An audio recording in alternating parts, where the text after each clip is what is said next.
Kaixo, bueno, itxoingo dugu pixkat jendea sartu arte.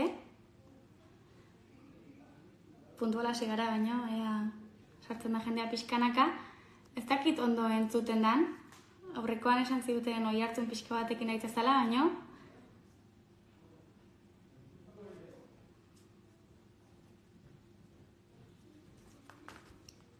Bueno, jende pixkat sartu bitartean aurkezpentxo txiki bat egiten hasiko gara. Ongi etorri beste aste batez Arnasa gara ekimenaren baitan antolatu dugun zuzeneko bigarren elkarrezketa honetara. Gehientsuenok jakingo duzuenez, UEMak, Eusko Jaurlaritzak eta Nafarroako Gobernuak abiatu duten kanpaina da Arnasa gara, eta udalerri euskaldunetako eta euskararen arnasgunetako egoera zein den ezagutaraztea du helburu. Kanpaina horrena ardatza, irudamatxok egindako 8 bideo izango dira, eta bideo horietako bakoitzean udalerri euskaldunetan osoikoak dira zenbait egoera ikusi ahal izango ditugu. Astero horietako bideo bat zabalduko da, eta bideo horren inguruan hitz egiteko gonbidatu bat izango dugu hemen bertan Berriako Instagram kanalean. Pasaren astean ingenuen lehenengo zuzeneko elkarrezketa, Antxon Telleria aurkezle eta humoregilearekin egon ginen hitz egiten, eta gaur beste gonbidatu berezi bat izango dugu, Aitziber Garmendia batuko da zuzenekora, ez dakit astirik izango tezuen sartzeko.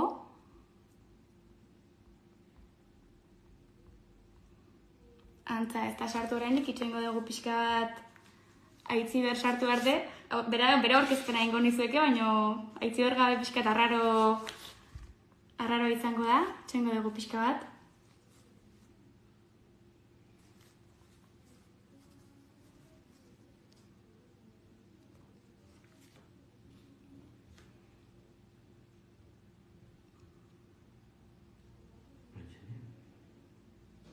Uste da sartu dela Aitziber. A ver.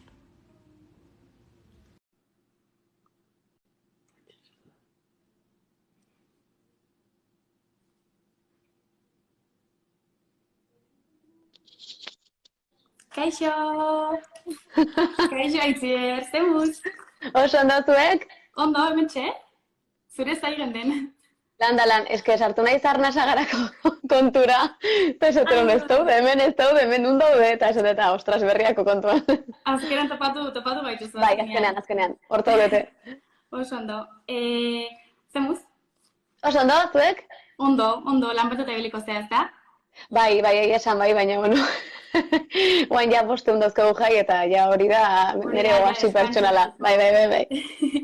Oso ondo, bueno, zalantza asko ditut hemen norbait egongoan zu ezautze zaituna, baina, bueno, despistaturen bat edo balin badago, nortzaren aurkeztuko dugu, zertela da batzukotako ditut, eta zerbait gehitzeko edo eransteko daukazu, botala sarizuk ere.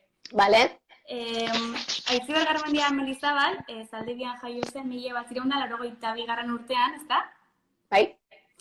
Aktore ikasketak egin zituen, eta aldi berean zuzenbidean ere lizentziatu zen. Datu hori igual jende asko ez du jakingo, ezta? Eske nik neonik ere aztu bitxen eta askotan, esaten, zuzenbidea zeatik, matematikaik ez daukan, eta hola esi sartu nintzen itxuan. Antzerkiaren munduan berriz ikastolan hasi zinen, eta okerrez banago 13 urterekin igo zinen lehenengo aldiz Oholtzara, Beasaingo antzerki taldearekin. Bai. 19 urte zenitula, ETVko Martin telesaileko aktoretako bat izan zinen, eta esan dezakegu geroztik zure ibilibideak ez duela etenik izan, edo lan askotan ibili izan zarela. Bai, izan ditut eten alditxoak, Seguro nik igual nik gehiago konturatu naiz zuek baino, baina urte terdi honitzen paroan, eta etzan xamurra izan, beraz bai. Hori igual guk ez dugu ikusten, baina... Horregatik, bai, nik esango izun. Vale. Besteak beste 5 filmetan eta 25 antzerki obra baino gehiagotan aritu zara lanean, eta azken aldian dituzun batzuk aipatzearren, hor daude Losers, Erlauntza, Mokozorrotza, Rita, Txonogorretzutiko Txoemera, eta gainera horiek egin zenituenean gure kasa saioan ere izan zinen lanean. Bai. gauza hori denak uztartu denak batera. Eta gaur egun ETV-ko barre librea umore saioko aurkezle eta aktore. Lanetan naizea Jon Plazabalarekin batera. Ezakit ondo laburtu Oso ondo esana. ibilbidea. Oso ondo, joe.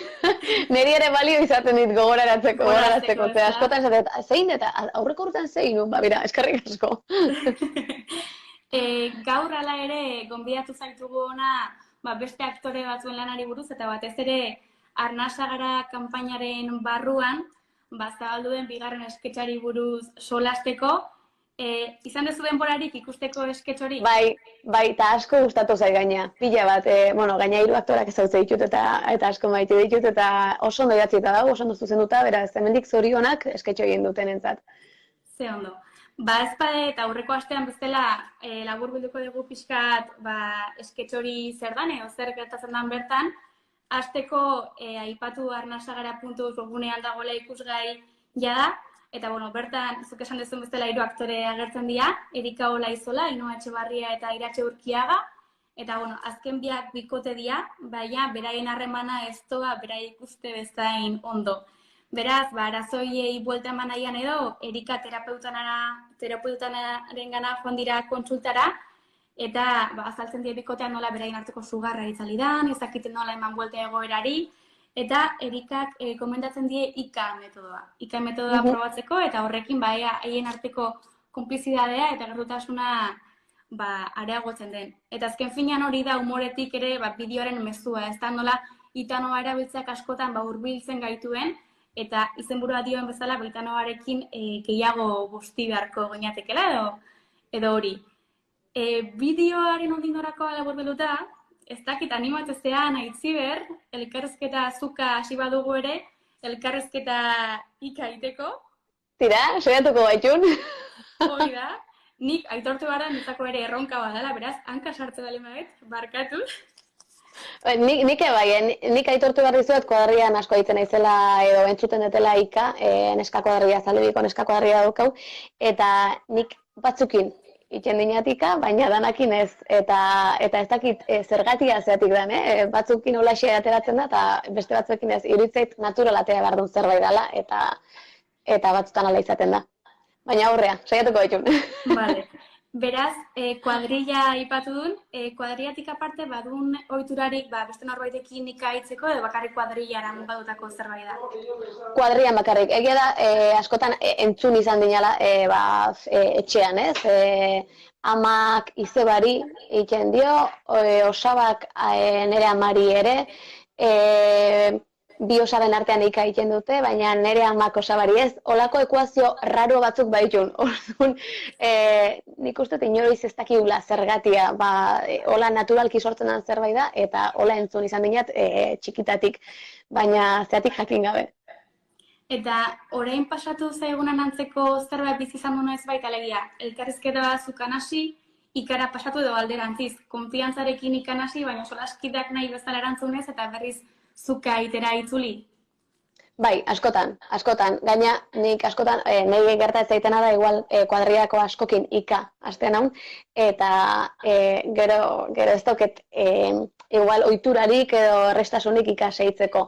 Behaiek igual ika jarraitzen due, baina nik igual askotan zuka hitz egiten diet. Gero gaina, Itanoak baduka zerbait, guk kuadrian asko erabili izan du deu, edo nire launek gehiago erabiltzen dutenik baina erabiltzen dugu ala mou, esan nahi dut.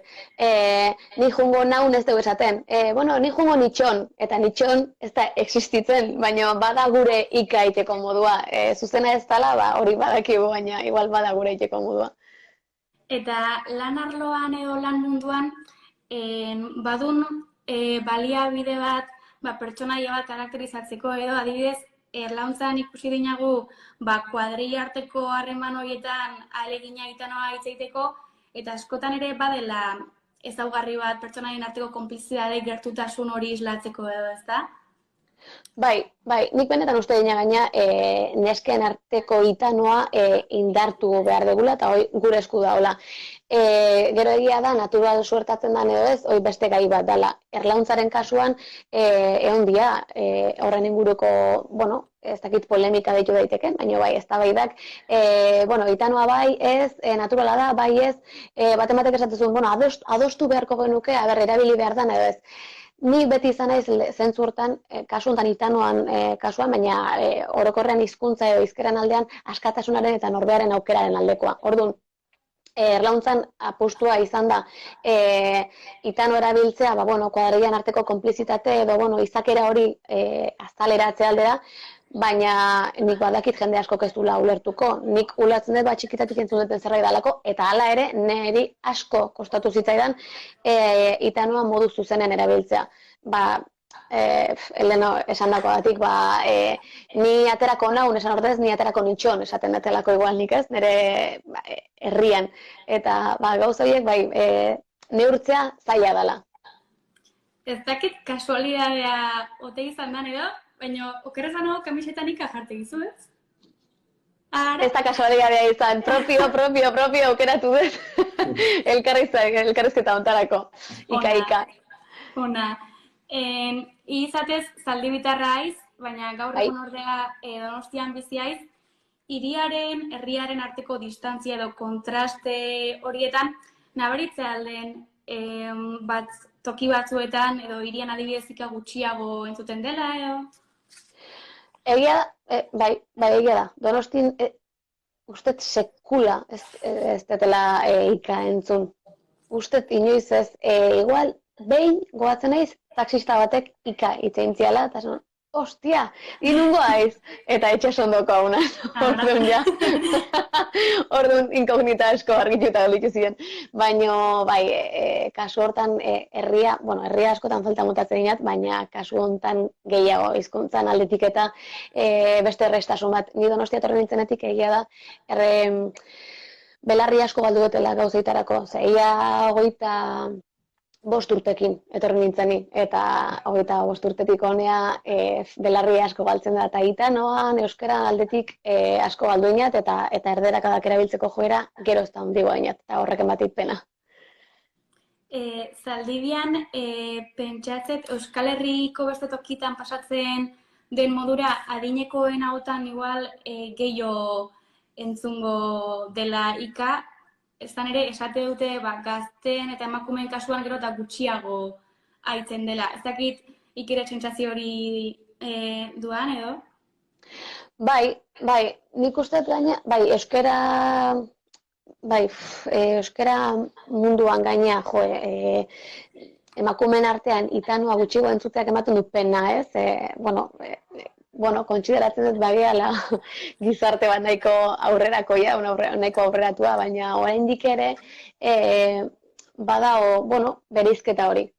Gizonezkoen eta emakumezkoen artean, eta gizonezkoen artean askoz ere ohikoago da, nik Zaldibin ustet mutilen kuadrilla gehienak ika entzuten ditu dela. Eta neskenak igual ezain beste. Eta gero jende zaharrarekiko ere, o helduekiko, gero ohitura bat dao, betidanik jaso izan deuna eta hola ikasi izan deuna, niretzat inoiz okorrituko nire aitonai nire amonai ikaitze ditzea. Eta behaiek nahi, orduan, bada, respeto kontu bat, konfiantza kontu bat, ez dakit.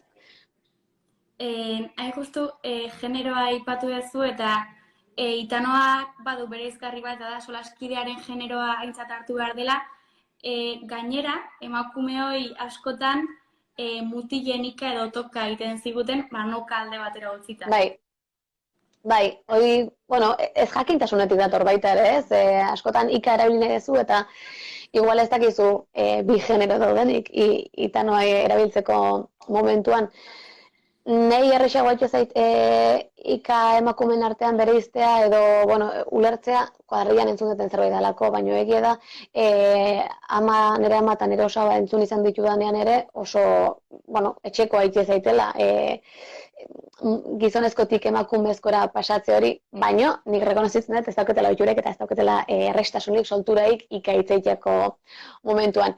Generoaren ikuspegi hori oso kuriosoa dituz zaitze zuka ez daukagu generorik euskaraz gazteleraz dagoen bezala ez, eta Eta kasu hontan Itano erabiltzean, zuzen erabili beharko litzeke, noski, baina ni naiz aurrenekoa zuzentasun guztiakin erabiltzen ez detena. Orduan, beti pentsatzen, saiatu gaitezen, da ondo iten bainat, eta ondo, eta gaizki iten bainat, ikasiko inat.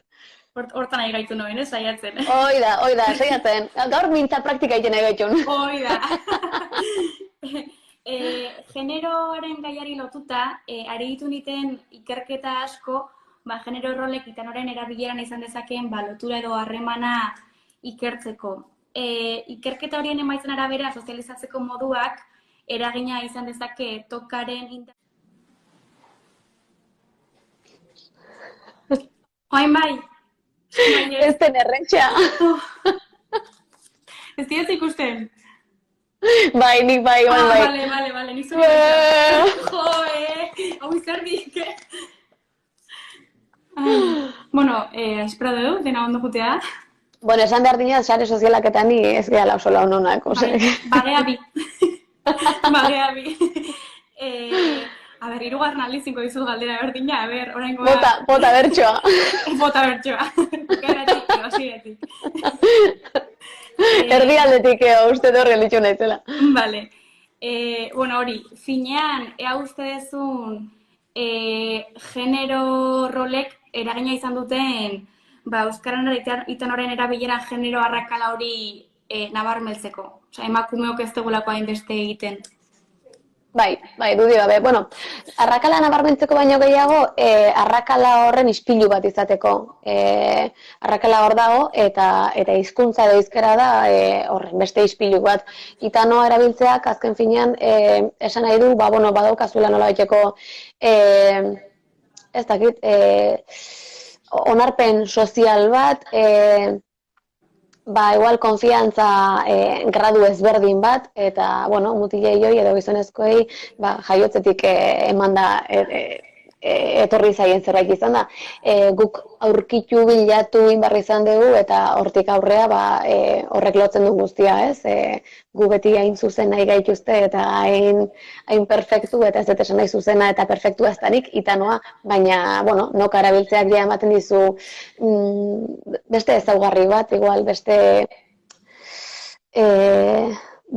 pixu bat, pixuaren zentzurik kontrakoenean gaina, da zukaren formaltasunetik atera eta nokaren arnasgunera jutea, ez orduan. Azkenean etzako noka bada arnasgune bat. Eta arnasgunen kontzeptu aipatuta, Arnasagara kanpainaren ardatza edo Euskararen arnasguneak dira. Ikeuk ezagutzen alunan arnasgunen kontzeptu hori ala iruditzen zain oraindik ere badela kontzeptu ez ezaguna oroar?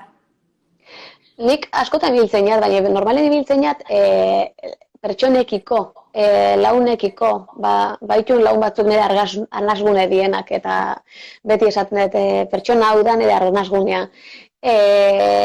Kontzeptu gaina oso politia eta oso positibo, oso baikorra iruditzen zaian betidanik, eta euskerarekin lotudan zerbait izateak, oain ikusi dutenen arnasgunea gara, kontzeptu hau zabaltzen hasi zeatena, emateik nola baiteko ilusioa poza, hau ere izan dadin gure arnasgune. Kanpaina sustatu duten erakundeen hitzetan batez ere gazten gana heldu nahi dute kanpaina honen bitartez, inguruan sentitzea aldun gazteen artean bereziki erdaretarako gero eta joera handiagoa dagoela, ala uste duen ohiko jarrerak eta joerak izan daitezkela. Bai, gazten artean geroz eta gehiago egia da, nire herrian ez zaidala gertatzen zaldibin, baina Donostin, bai, geroz eta joera handiagoa zion gazten artean erdera entzuteko, eta batez ere euskera erabiltzearen ohitura falta hori. Da zerbait gogorarazi behartzaiena bezala. Gazteek euskeraz. Askotan zenbat iritsi zaizkidan eskaerako, ez dakiz eskolatako gehan bideo bat ingo zenuke mesedez gazten artean euskara bultzatzeko, sustatzeko, eta nik pentsatzen jat, nik etorri bat aldinat esatea euskara ibilizak, esan dut, nik esateko zai dao norbait euskara ibili behar dula, edo Ez, orduan, arnasgunea azkenen izan beharko litzake, hori, arpegi publiko batetik denok ulertzen dugun eta errespetatzen dugun kontzeptu bat.